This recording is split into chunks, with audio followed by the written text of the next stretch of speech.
موقع پر کچھ گفتگو سے قبل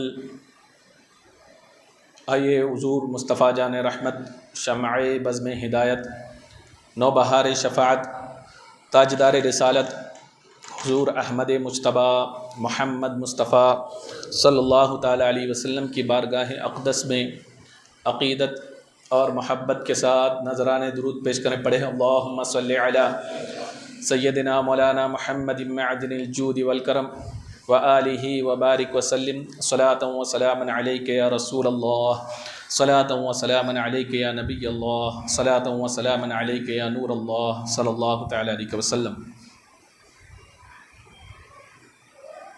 معزز سامعین کرام، آج انشاءاللہ تبارک و تعالی پریشانیوں کا حل۔ آدمی پریشانیوں سے نجات کس طریقے سے پائے، اس کی ایک صورت آپ کے سامنے پیش کرنے کی کوشش کروں گا۔ اللہ تبارک و تعالی مجھے حق کہنے، آپ لوگوں کو حق سننے اور ہم سب کو اس پر عمل کرنے کی توفیق عطا فرمائے۔ معزز سامعین کرام، اگر آپ انسانی زندگی کا جائزہ لیں تو ہمیشہ کبھی خطرات،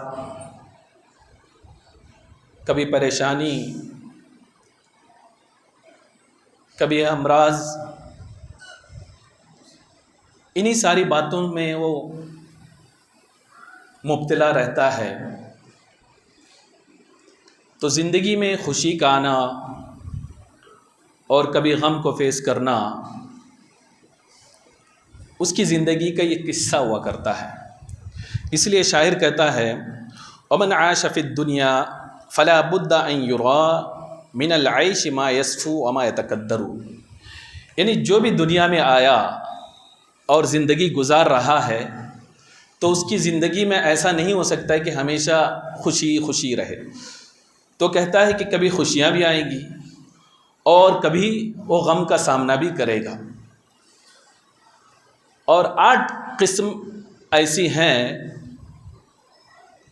8 حالات جسے کہتے ہیں، وہ ان 8 حالات میں سے کسی نہ کسی کو فیس کرتا ہوا زندگی میں نظر آئے گا، جس کو اس طریقے سے بیان کیا گیا ثمانیۃ تجری علی المرء دائما ولا بد ان المرء یلقى الثمانیہ، سرور وحزن واجتماع وفرقۃ ویسر وعسر ثم سقم وعافیہ، یعنی انسان کی زندگی میں ان 8 حالات سے اس کو چھٹکارا نہیں، ان میں سے کسی نہ کسی میں وہ مبتلا رہے گا۔ وہ 8 چیزیں کیا ہیں؟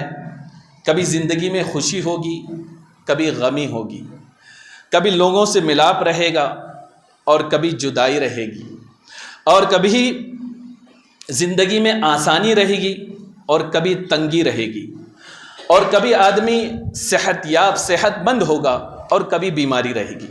شاعر کہتا ہے کہ یہ 8 باتیں ہیں، حالات زندگی کی وجہ سے ان میں سے کسی ایک میں وہ ضرور منہمک رہے گا، کبھی بیمار رہے گا اور کبھی صحت یاب ہوگا، کبھی خوش ہوگا، کبھی اسے غم لاحق ہوگا۔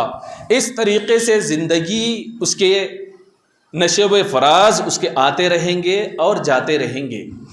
تو بتانا یہ ہے کہ آدمی جو بھی اس دنیا میں آیا، کبھی اس کی زندگی میں نشیب آئیں گے، کبھی اس کی زندگی میں فراز آئیں گے۔ تو یہ معمول ہے زندگی کے۔ تو بندہ مومن کو چاہیے اللہ کی رضا پر راضی رہے۔ یہی وجہ ہے کہ رسول اکرم صلی اللہ تعالی علیہ وسلم ارشاد فرماتے ہیں، حدیث پاک میں آتا ہے، مسلم شریف کی حدیث ہے، سرکار فرماتے ہیں بندہ مومن کا معاملہ بھی بہت ہی عجیب و غریب ہے، حیرت انگیز معاملہ ہے مومن کا۔ سرکار فرماتے ہیں یہ مومن کے علاوہ یہ باتیں کسی کو میسر نہیں۔ آپ فرماتے ہیں کہ بندہ مومن کو کبھی غم لاحق ہوتا ہے، کبھی مصیبت اس پر آ پڑتی ہے، تو بندہ مومن شکر ادا کرتا ہے تو اس میں اس کے لیے بھلائی ہے۔ آگے سرکار فرماتے ہیں کبھی اس پر مصیبت آ پڑی تو وہ صبر کرتا ہے اس میں بھی اس کے لیے بھلائی ہے۔ تو بات یہ سمجھ میں آئی اس حدیث پاک سے کہ دو باتیں اس کی زندگی میں اسے سامنا کرنا پڑتا ہے کہ اسے مشکلیں بھی آ سکتی ہیں اور اسے خوشحالی بھی آ سکتی ہیں۔ تو سرکار نے دونوں کا طریقہ بتا دیا کہ اگر مشکلیں خوشی آئے تو تم شکر کے ذریعے کام لو تو فائدہ یہ ہوگا اس کا، جیسے کہ قرآن میں ہے کہ اس شکر کی وجہ سے اللہ تبارک و تعالی تمہاری نعمتوں کو اور بڑھائے گا اور تمہاری خوشحالی کو اور اللہ تبارک و تعالی دراز فرما دے گا۔ اور اگر مصیبت آئے، بندہ مومن صبر کا دامن تھام لے تو اللہ تبارک و تعالی اس صبر کی وجہ سے اسے بے شمار نیکیاں عطا فرمائے گا اور صبر کا بدلہ یہ عطا فرمائے گا، ایک دن وہ آئے گا سارے غم کے بادل اس کے چھٹ جائیں گے۔ تو سرکار نے دو طریقے بتائے، تو بات یہ سمجھ میں آئی کہ زندگی ایک طرح سے نہیں ہوتے ہیں، ہر طریقے سے بندہ مومن کو نپٹنا پڑتا ہے، اور بندہ مومن کی شان ہوتی ہے کہ وہ شکر کرتا ہے تب بھی اس کے لیے ثواب ہے، صبر کرتا ہے تب بھی اس کے لیے ثواب ہے۔ اور صبر کے تعلق سے اجر کا اللہ تبارک و تعالیٰ نے اعلان فرمایا کہ انما یوفی الصابرون اجرہم بغیر حساب، کہ صبر کا جو اجر ہے وہ لمیٹڈ نہیں، اللہ نے فرمایا بے حساب ہے۔ اب آپ خود سوچیں، تو مجھے یہاں آج خوشی کے تعلق سے نہیں بلکہ آدمی غم سے نجات کیسے پائے، اس کی ایک صورت کو بیان کرنی ہے۔ آپ دیکھیں کہ آدمی صبح سویرے اٹھ کر کسی پارک میں جاتا ہے یا شام میں جاتا ہے، آپ سروے کریں عموماً اس میں ایسے لوگ ہوں گے یا تو وہ ڈپریشن کے شکار ہوں گے، چہل قدمی کے لیے جا رہے ہوں گے، یا تو یہ ہے کہ ڈاکٹر نے ان کے لیے کمپلسری کر دیا تجھ کو اتنا کلومیٹر چلنا ہے، یا ایک کہ فٹنس کے لیے جو لوگ جم جاتے ہیں ان میں سے اکثریت الا ماشاء اللہ اکثریت یہی ہوں گے کہ ڈاکٹر نے کہا ہے کرو، یا ایک کہ فٹنس کے لیے ضروری ہے، یا تو ایک کہ گھر میں بیٹھنے کے بعد ٹینشن ہوتا ہے، آدمی ڈپریشن کا شکار ہوتا ہے اس لیے جاتے ہیں۔ تو الغرض عمومی طور پر آپ کو لوگ غم میں ملیں گے، مصیبت میں ملیں گے، مشکلوں میں ملیں گے، ان ساری باتوں میں ملیں گے۔ تو ایسی صورت میں غم سے، مصیبتوں سے آدمی چھٹکارا کیسے پائے؟ تو رسول اکرم صلی اللہ تعالی علیہ وسلم ارشاد فرماتے ہیں، ایک صورت میں آپ کو بتا دوں، وہ ایک صورت یہ ہے، مسلم شریف کی حدیث میں ہے، احفظ اللہ یحفظک، اللہ تبارک و تعالی نے جو حدود متعین کیے ہیں، جس چیز کا کرنے کا حکم تمہیں دیا ہے اس کو کرو، اور جو منہیات ہے، جن چیزوں سے اللہ نے رکنے کا حکم دیا ہے تم اس سے رک جاؤ، یحفظک اللہ، تو اللہ تبارک و تعالی تمہاری حفاظت فرمائے گا۔ اب حفاظت، مصیبت سے بھی حفاظت ہے، غم سے بھی حفاظت ہے، غم سے بھی نجات ہے، اور ہر مشکل سے آسانی ہے، یہ ہر چیز کے لیے ہے۔ اور دوسری حدیث میں اللہ کے رسول صلی اللہ علیہ وسلم نے ارشاد فرمایا کہ بندہ مومن کو یہ چاہیے کہ جب وہ خوشی کے حال میں رہے، یہ بھی مسلم شریف کی حدیث ہے، تو وہ اللہ تبارک و تعالیٰ کو یاد کرے۔ اگر وہ مشکل وقت خوشی کے حال عالم میں اللہ تبارک و تعالیٰ کو یاد کرے گا تو سرکار فرماتے ہیں کہ اللہ تبارک و تعالیٰ اسے غم کی حالت میں یاد فرمائے گا۔ یعنی تم خوشی کی حالت میں اللہ کا شکر گزار بندہ بنو گے، خوشی کی حالت میں نماز ادا کرو گے، خوشی کی حالت میں تم جو ہے ذکر اللہ کرو گے، تو اللہ تبارک و تعالی تمہارے غم کی حالت میں تمہاری مدد فرمائے گا، یعنی تمہارے غم کو دور فرمائے گا اور تمہارے مصیبتوں کو دور فرمائے گا۔ تو بندہ مومن کو چاہیے کہ بندہ مومن خوشی میں ہو تو اللہ تعالیٰ کا شکر ادا کرے، اس کا ذکر کرے اور نماز کی پابندی کرے، غیر شرعی کاموں سے اپنے آپ کو بچائے، تو انشاءاللہ تبارک و تعالیٰ اللہ نہ کرے کبھی غم کے حالات، مصیبت کے حالات آپ پر ہوں تو اللہ تبارک و تعالیٰ اس وقت آپ کی مدد فرمائے گا۔ لیکن جب سب سے اہم چیز ہے غم کو دور کرنے کا، سب سے اہم جو کام ہے آدمی پریشانیوں کو دور کرنے کا، پریشانیوں سے نجات پانے کا، وہ کیا ہے؟ قرآن مجید میں اللہ تبارک و تعالیٰ ارشاد فرماتا ہے، یا ایھا الذین آمنوا استعینوا بالصبر والصلاۃ ان اللہ مع الصابرین، اے ایمان والو صبر اور نماز سے مدد طلب کرو، بے شک اللہ صبر کرنے والوں کے ساتھ ہے۔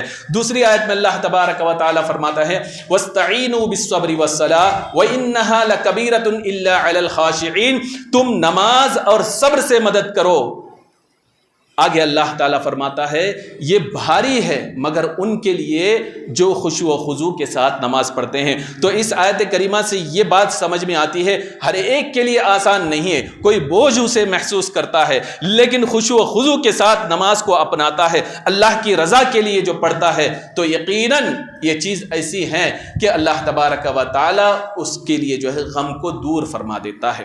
اب یہ دو باتیں ہوئی کہ ایک تو نماز کے ذریعے مدد طلب کرو، ایک تو صبر کے ذریعے مدد طلب کرو، یعنی آدمی کو مصیبت آئے، غم کا ماحول ہو، ایسی صورت میں بندہ صبر کا دامن تھامے اور نماز کے ذریعے مدد طلب کرے اللہ سے، تو اللہ تبارک و تعالیٰ یقیناً اس کے غم کو دور فرما دے گا اور مصیبت سے اسے نجات عطا فرمائے گا۔ ایک مرتبہ درود شریف پڑھے، اللہم صلی علی سیدنا مولانا محمد معدن الجود والکرم وآلہ وبارک وسلم صلاۃ و سلام علیک یا رسول اللہ صلی اللہ تعالی علیہ وسلم۔ یہی وجہ ہے رسول اکرم صلی اللہ تعالی علیہ وسلم کے تعلق سے آتا ہے کہ جب بھی کوئی پریشانی یا غم سرکار دو عالم صلی اللہ علیہ وسلم کو لاحق ہوتی، حدیث پاک میں آتا ہے کہ رسول اکرم صلی اللہ علیہ وسلم نماز کی طرف متوجہ ہوتے۔ تو ان کی پریشانی کیا تھی، غم کیا تھا؟ یقیناً آپ کہہ سکتے ہو کہ دنیا کی پریشانی نہیں تھی، دنیا کا غم انہیں لاحق نہیں تھا، بلکہ دین کی فکر تھی، دین کے تعلق سے غم انہیں لاحق تھا۔ تب رسول اکرم صلی اللہ تعالی علیہ وسلم نماز کی طرف متوجہ ہوتے اور آپ دعا کیا کرتے تھے۔ یہاں تک کہ بدر کا موقع آپ دیکھیں، رسول اکرم صلی اللہ علیہ وسلم کے صحابہ صرف 313 تھے، اور کفار 1000 سے زائد تھے، سارے سامان ہتھیار سے لیس تھے اور زادے راہ بھی بھرپور تھی، سب کچھ تھا، لیکن مسلمانوں کے پاس تعداد بھی کم، کھانے کی چیزیں بھی کم اور ہتھیار بھی نہیں، اور گھوڑے اور سواری بھی کم۔ ایسی حالت میں رسول اکرم صلی اللہ تعالی علیہ وسلم نے جو صحابہ کو ذہن دیا، جو اپنی امت کو ذہن دیا، وہ کیا تھا؟ حضرت علی کرم اللہ وجہ الکریم ارشاد فرماتے ہیں کہ رات ہوئی، دوسرے دن بدر کا موقع تھا، اور یہ بدر، یہ اس بات کو یاد رکھے، اسلام کی پہلی اور عظیم جنگ ہے،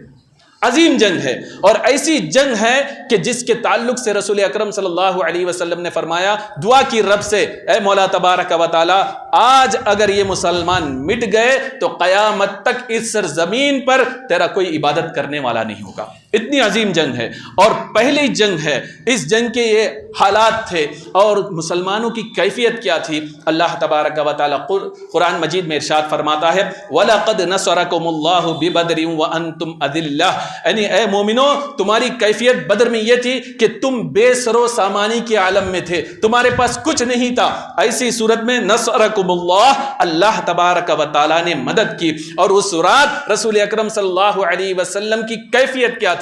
تو حضرت علی کرم اللہ وجہ الکریم ارشاد فرماتے ہیں کہ ہم سب سو گئے تھے، لیکن الا رسول اللہ، رسول اکرم صلی اللہ علیہ وسلم تنہا جاگ رہے تھے، ایک درخت کے نیچے تھے، اور کر کیا رہے تھے؟ حضرت علی کرم اللہ وجہ الکریم ارشاد فرماتے ہیں وَيُصَلِّي وَيَبْكِي حَتَّى أَصْبَحَ، حضور اکرم صلی اللہ علیہ وسلم صبح تک آپ نماز پڑھتے رہے اور اللہ کی بارگاہ میں رو رو کر دعا کرتے رہے، اور اس طریقے سے کہ صبح ہو گئی۔ آپ دیکھیں اللہ تبارک و تعالیٰ نے اس دعا کی برکتیں یہ عنایت کی کہ اللہ نے مدد کے لیے فرشتوں کو اتارا، یعنی کفار کا سامنا ہے، ہتھیار سے کفار لیس ہے، ایسی صورت میں بھی رسول اکرم صلی اللہ علیہ وسلم نے رات بھر جس عبادت کو ادا کیا وہ کیا ہے؟ یصلی ویبکی حتی اصبح، آپ رات بھر نماز پڑھتے رہے، دعائیں کرتے رہے، روتے رہے، اور یہاں تک کہ صبح ہو گئی۔ تو بات یہ سمجھ میں آئی کہ آدمی کو مشکل کا سامنا ہو تو اسے چاہیے کہ نماز کی طرف رجوع کرے، نماز کی طرف رجوع کرے۔ ایسے بے شمار واقعات ہیں، انبیاء اکرام کی زندگی کو آپ دیکھیں، حضرت ابراہیم علیہ السلام کو کون نہیں جانتا، جلیل القدر پیغمبر ہیں، اور اللہ نے انہیں خلیل اللہ کا لقب عنایت فرمایا۔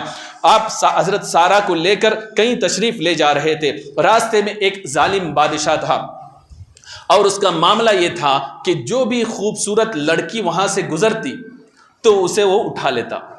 حضرت ابراہیم علیہ السلام حضرت سارہ کو لے کر وہیں سے گزرے، چونکہ حضرت سارہ جو ہے بہت خوبصورت تھی، تو اس کے کارندوں نے دیکھا کہ لڑکی جو ہے عورت بہت خوبصورت ہے، تو انہوں نے اسے اٹھا لیا، بادشاہ کے سامنے پیش کیا۔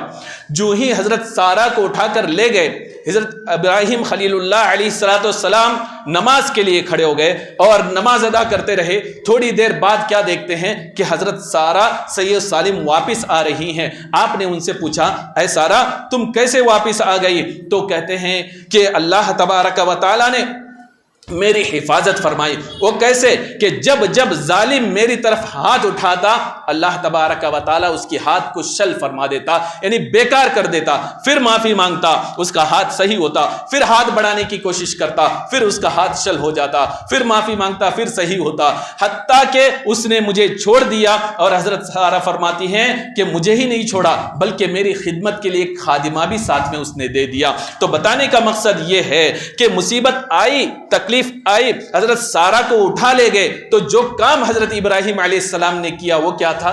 نماز کے لیے آپ کھڑے رہے، اس وقت تک نماز پڑھتے رہے جب تک کہ حضرت سارہ واپس نہیں آئی۔ یعنی نماز کی برکت سے اللہ تبارک و تعالی نے حضرت سارہ کو انہیں واپس کر دیا۔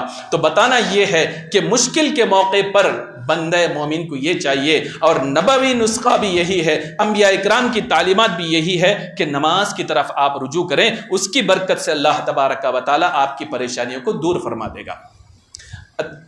ابو داؤد کی ایک حدیث میں ہے، حضرت محمد بن حنفیہ رضی اللہ تعالی عنہ ارشاد فرماتے ہیں کہ حضرت علی کرم اللہ وجہہ الکریم ایک مرتبہ رشتہ داروں میں سے کسی رشتہ دار کی عیادت کے لیے تشریف لے گئے، بہت زیادہ بیمار تھے۔ آپ وہاں پہنچے، فوراً پہنچتے ہی نماز کا وقت ہوا۔ وہ چونکہ بیمار تھے، فوراً اپنی بیٹی سے کہا، بیٹی وضو کے لیے پانی لاؤ اور میں نماز ادا کرنا چاہتا ہوں۔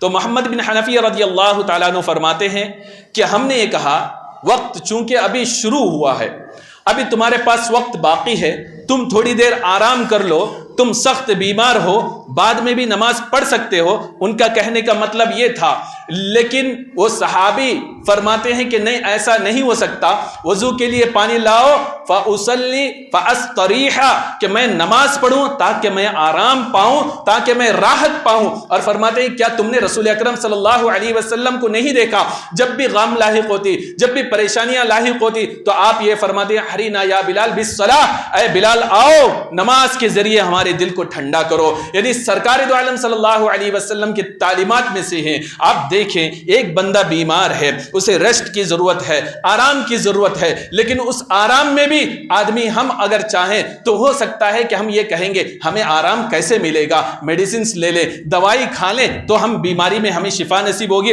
ہمیں آرام ملے گا۔ لیکن وہ صحابی رسول کہتے ہیں کہ وضو کے لیے پانی لاؤ، میں نماز پڑھوں، کیوں؟ تاکہ میں آرام پاؤں، تاکہ میں راحت پاؤں۔ ایسے ہی بے شمار واقعات ہیں جس کے ذریعے اللہ تبارک و تعالیٰ نے ان کی مدد فرمائی۔ ایسے ہی انس بن مالک رضی اللہ تعالیٰ عنہ صحابی رسول ہیں، ان کا ایک باغ تھا اور قحط سالی آ گئی، چونکہ صحابہ کرام رضوان اللہ تعالی علیہم اجمعین کی نظر آخرت پر ہوا کرتی تھی۔ قحط سالی آ گئی اور باغات سوکھنے لگے، تو ایک دن ان کا غلام آیا، آ کر عرض کرنے لگا کہ قحط سالی آ گئی، آپ کو پتہ نہیں، آپ دعا کریں اللہ تعالیٰ بارش برسائے، ورنہ سب کے سب جو ہے باغات بیکار ہو جائیں گے۔ آپ نے کہا ٹھیک ہے، وضو کیا، وضو کرنے کے بعد مصلی بچھایا اور نماز پڑھنا شروع کیے۔ بہت دیر تک نماز پڑھی اور جب سلام پھیرا تو غلام کو بلایا، باہر جا کر دیکھ آسمان میں ابر ہے یا نہیں۔ وہ گیا، دیکھا، کہا کوئی ابر نہیں، واپس آیا۔ پھر آپ نے نماز کے لیے کھڑے ہوئے اور بہت دیر نماز پڑھنے کے بعد آپ نے پھر غلام کو بلا کے فرمایا اب جا کر دیکھ۔ اس نے دیکھا، کہا کچھ نہیں۔ 3 یا 4 مرتبہ غلام کو بھیجا، آخر میں کہا اب جا کر دیکھ، تو غلام کہتا ہے کہ ہاں اب جو ہے ابر چاہنے لگا، ابر جو ہے ہر جگہ چاہنے لگا۔ تو آپ نے فرمایا، آپ نماز پڑھتے رہے یہاں تک کہ موسلادھار بارش اتنی ہوئی۔ آپ نے سلام پھیرنے کے بعد آپ نے پوچھا اب جا کے دیکھ کہاں تک بارش ہوتی ہے۔ اب غلام کہتا ہے کہ جہاں تک میں نے گھوڑے دوڑایا وہاں تک بارش ہی بارش ہے۔ آپ سوچیں کہ جو ہے قحط کی انہوں نے شکایت کی تھی غلام نے، تو حضرت انس بن مالک رضی اللہ تعالی عنہ نے بارش کے لیے جو ذریعہ ڈھونڈا کوئی اور چیز نہیں، استعینوا بالصبر والصلاۃ، نماز سے انہوں نے نماز کے ذریعے اللہ سے مدد طلب کی، تو اللہ تبارک و تعالی نے ان کی مدد فرمائی۔ یہ صحابہ کرام رضوان اللہ تعالی علیہم اجمعین کا نظریہ تھا. وہ دیکھتے تھے سرکار کی زندگی کو کس طریقے سے سرکار کرتے معاملے کو فیس کرتے, اور اسی طریقے سے یہ صحابہ بھی اپنی زندگی میں اس چیز کو عمل کرنے کی کوشش کرتے, اپنی زندگی میں اس کو پھرونے کی کوشش کرتے. اور الکامل فی تاریخ میں ایک روایت یہ بھی ہے, حضرت عقبہ بن نافع رضی اللہ تعالیٰ عنہ, افریقن کنٹری ہے, اسلام کا دروازہ کھٹکھٹانے والے, اسلام کو پھیلانے والے حضرت عقبہ بن نافع ہیں افریقن کنٹریز میں. آپ افریقہ گئے, بہت سارے شہروں کو آپ نے فتح کیا, آگے بڑھتے گئے, ایک جگہ ایسے آئی جہاں پانی کا نام و نشان نہیں, سارے جتنے فوج تھے سب پریشان, اور جانور پیاسے نڈھال. لوگوں نے کہا اس حالت اور کیفیت میں ہم آگے نہیں بڑھ سکتے. تو حضرت عقبہ بن نافع رضی اللہ تعالیٰ عنہ پریشان ہوئے, آپ نے وضو کیا, جتنا پانی تھا اس میں وضو کیا, وضو کرنے کے بعد نماز میں مشغول ہو گئے, نماز میں مشغول ہوئے اور دعا کرنے لگے. بہت دیر تک آپ نماز پڑھتے رہے, دعا کرتے رہے, یہاں تک کہ آپ کی نظر آپ کے گھوڑے پر پڑی تو آپ نے دیکھا گھوڑا اپنے پیر سے ایک جگہ جیسے کھدائی کر رہا ہے. آپ سمجھ گئے, آپ قریب گئے تو وہ اتنی کھدائی گھوڑا اپنے پیر سے خود سے کر چکا تھا کہ آپ کو ایک پتھر نظر آیا. لوگوں سے آپ نے فرمایا کہ اس پتھر کو اٹھاؤ. لوگوں نے پتھر جو ہی اٹھایا اس میں سے چشمے ابل پڑے, یہاں تک کہ راوی کہتا ہے کہ جتنے لوگ تھے, جو سپہ سالار سے لے کر جتنے لوگ ان کے ساتھ تھے, سب کے سب اس پانی سے سیراب ہوئے, اور جانوروں کو بھی پانی پلایا, اور اپنے مشکیزوں کو بھی جو ہے پانیوں سے بھر دیا, اور سب جب سیراب ہوئے وہاں سے اسی حال میں نکل گئے. میں آپ سے یہ پوچھنا چاہتا ہوں, ضرورت تھی پانی کی, فوج اتنی بڑی تھی, کسی سے کہتے کہ تم ایسٹ کی طرف جاؤ پانی کو تلاش کرو, کسی سے کہتے کہ تم ویسٹ کی طرف جاؤ تم پانی کو تلاش کرو, کسی کو نارتھ ساؤتھ کی طرف بھیجتے اور پانی کی تلاش میں لگا دیتے. لیکن عقبہ بن نافع رضی اللہ تعالیٰ عنہ نے پانی نہ ہونے کی صورت میں جو علاج ڈھونڈا, جو ذریعہ آپ نے ڈھونڈا, وہ کوئی اور چیز نہیں تھی بلکہ نماز کے لیے مصلی بچھایا, اور اس وقت تک نماز پڑھتے رہے جب تک کہ پانی ظاہر نہیں ہوا, یعنی علامت ظاہر نہیں ہوئی. تو گویا کہ صحابہ نے بھی یہ ذہن دے دیا, معاملہ کوئی بھی ہو, پریشانی کوئی بھی ہو, مصیبت کوئی بھی ہو, سب سے اہم ذریعہ مشکل سے نجات پانے کا جو ہے وہ نماز ہے, وہ نماز ہے. انہوں نے یہ ذہن دیا. حتیٰ کہ آدمی جب بیمار ہوتا ہے تو کیا کرتا ہے, آپ سوچیں, سب سے پہلے ڈاکٹر کی راہ دیکھتا ہے, یقیناً جائز دیکھتا ہے, لیکن رسول اکرم صلی اللہ تعالی علیہ وسلم نے جو ذہن دیا, قربان جائیں, رسول اکرم صلی اللہ علیہ وسلم, تفسیر ابن جریر میں ہے کہ حضرت ابو ہریرہ رضی اللہ تعالیٰ عنہ نے کئی دن سے کھانا نہیں کھایا تھا, اور آپ کے پیٹ میں شدت کا درد شروع ہوا, اتنا درد کہ برداشت باہر ہوا.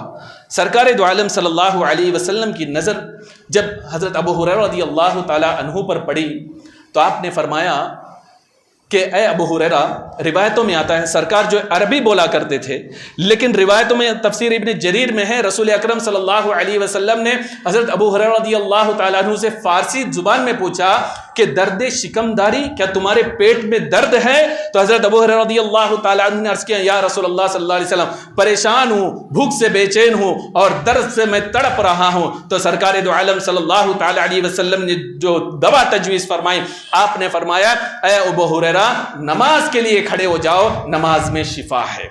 آپ سوچیں, ہونا تو یہ چاہیے تھا ہمارے ذہن و دماغ کے مطابق یہ ہوتا, شہد دے دیتے, کوئی اور چیز دم کر کے دے دیتے, کوئی اور چیز کسی سے کہتے طبیب کے پاس لے جاؤ ابو ہریرہ کو, نہیں, بلکہ رسول اکرم صلی اللہ تعالی علیہ وسلم نے فرمایا اے ابو ہریرہ, نماز کے لیے کھڑے ہو جاؤ, اس میں تمہیں شفا ہے. یہی وجہ ہے کہ صحابہ کرام رضوان اللہ تعالی علیہم اجمعین ہر معاملے میں نماز کی طرف رجوع کیا کرتے تھے. حضرت ابن عباس رضی اللہ تعالیٰ تفسیر نعیمی میں ہے کہ آپ کے بیٹے کا انتقال ہو گیا اور آپ بہت غم لاحق ہوا, آپ پریشان ہوئے تو نماز کے لیے مصلی بچھایا اور نماز کے لیے کھڑے ہوئے.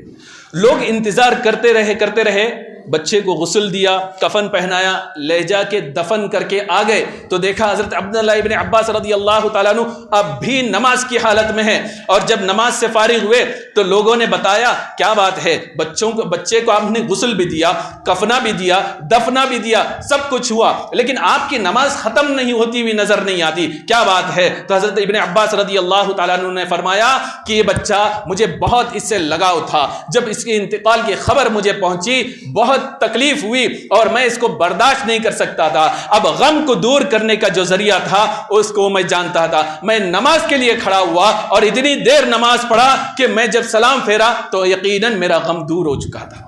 میرا غم دور ہو چکا تھا. یعنی ہمارے یہاں اگر کوئی ایسی مصیبتیں آئیں تو ہم کیا کرتے ہیں؟ رونا پیٹنا شروع کرتے ہیں. اور کوئی خاص آدمی ہو 4 لوگ اس کے پیچھے لگ جاتے ہیں, اسے تسلی دیتے ہیں اور صبر کی تلقین کرتے ہیں, سب کرتے ہیں. لیکن صحابہ اکرام رضوان اللہ تعالی علیہم اجمعین کا نظریہ بالکل الگ تھا. وہ لوگوں کو نہیں بلکہ خدا کی راہ میں چلتے اور نماز کے لیے کھڑے ہوتے اور کہتے ہیں کہ یہی ایک غم کی نجات کا ذریعہ ہے. ایسے بے شمار واقعات ہے. اور بخاری شریف میں حضرت جریج رضی اللہ تعالیٰ عنہ کا بہت مشہور واقعہ ہے کہ آپ نماز پڑھا کرتے تھے.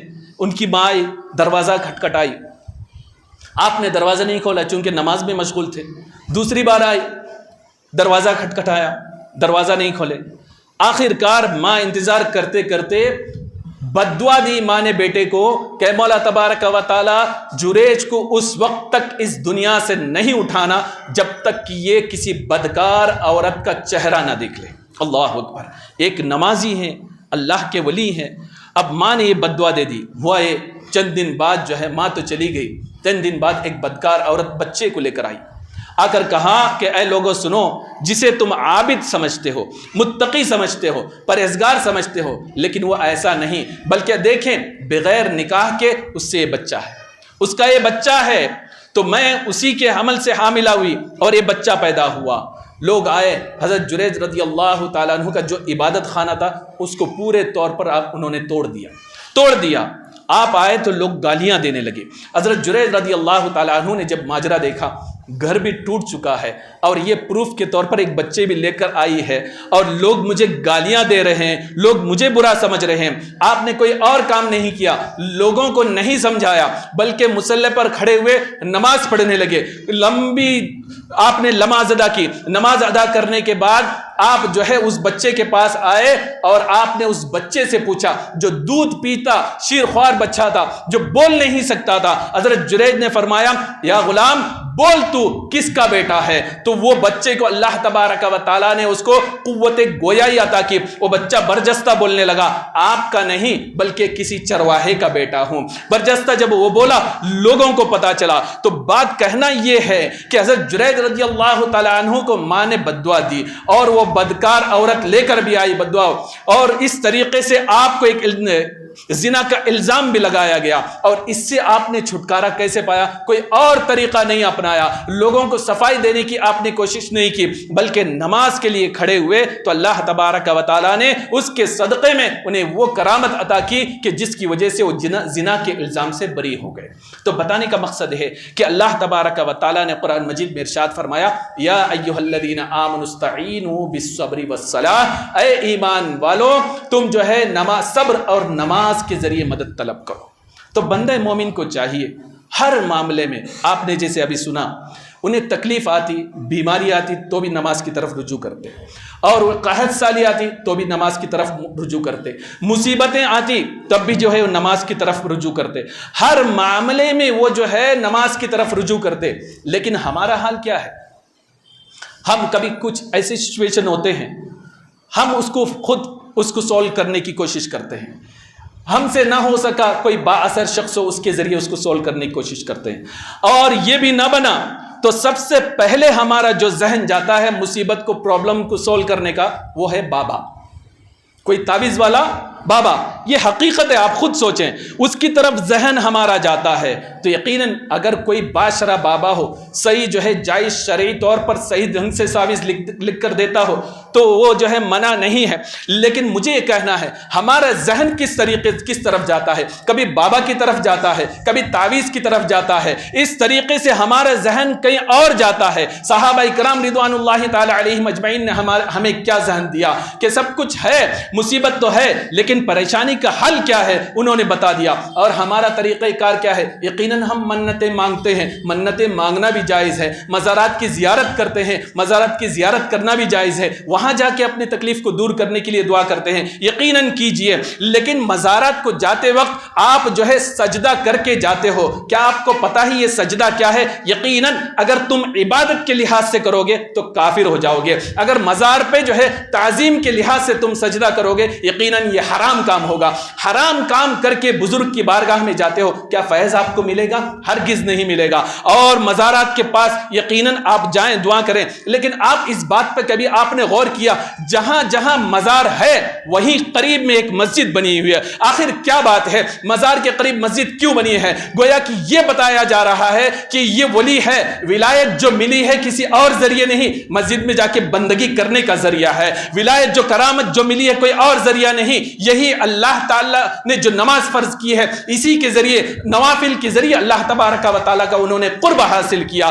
تو ہمیں یہ بات سمجھ میں آتی ہے، مزار کے پاس مسجد ہے تو پتہ یہ چلا انہیں ولایت ملی ہے تو بندگی کے ذریعے اللہ نے اپنے فضل سے عطا کیا. ہم بھی مزار میں جائیں یقیناً آپ کو فیض ملے گا، لیکن یہ طریقہ بھی تو اپنائیں، وضو کریں، 2 رکعت نفل نماز ادا کریں اور اس کے بعد جا کے وہاں جا کے وسیلے سے دعا کریں. یقیناً آپ کی دعا قبول ہوتی ہوئی نظر آئے گی اور آپ نماز کی طرف مشغول ہوں گے، اللہ سے دعا کریں گے تو یقیناً اللہ تبارک و تعالی آپ کی پریشانی کو دور فرما دے گا. اور اس نسخے کو آپ اپنانے کی کوشش کریں. کوئی بھی پریشانی ہو آپ فریش وضو کریں اور آپ نماز میں لگ جائیں، نماز میں لگ جائیں. اور سب سے پہلی چیز تو یہ ہے ہمیں فرض کے لیے فرصت نہیں ہے، فرض نماز کے لیے فرصت نہیں ہے.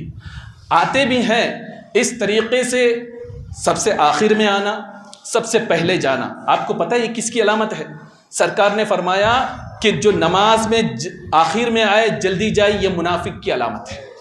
منافق کی علامت ہے کہ وَإِنَّهَا لَكَبِيرَةٌ، کہ ان کے لیے یہ بھاری لگتا ہے. مومن جو ہے اس کے لیے یہ نماز ہلکی ہے اور نماز اللہ کے قرب کا ذریعہ ہے. اور اللہ تبارک و تعالیٰ نے مومنین کی جو شان بیان فرمائی ہے وہ کیا ہے؟ وَالَّذِينَ هُمْ عَلَىٰ صَلَاتِهِمْ يُحَافِظُونَ. مومن کی شان یہ ہے کہ وہ نماز کی حفاظت کرتا ہے. وَالَّذِينَ هُمْ عَلَىٰ صَلَاتِهِمْ دَائِمُونَ، کہ مومن کی شان یہ ہے کہ اللہ تعالیٰ نے قرآن میں فرمایا وہ نماز پر قائم رہتا ہے، نماز میں ہمیشگی کرتا ہے اور 5 وقتہ نماز ادا کرتا ہے. تو ضرورت اس بات کی ہے یقیناً مزارات پہ آپ جائیے، لیکن طریقہ میں نے جو بتایا اس کو اپنانے کی کوشش کریں. یقیناً کسی بابا بادشاہ بابا کے پاس جانا ہو جائیے، لیکن طریقہ جو میں نے بتایا اس کو اپنائیے. اور سب سے پہلی چیز، سب سے پہلے جانے سے پہلے جس رب کی جانب سے یہ چیز آئی ہے اسی رب سے مانگیے تو یقیناً اللہ تبارک و تعالی آپ کی پریشانی کو دور فرمائے گا. اللہ تبارک و تعالی ہم سب کو توفیق عطا فرمائے. استغفر اللہ ربی من کل ذنب واتوب الیہ. آخر دعوانا ان الحمد للہ رب العالمین.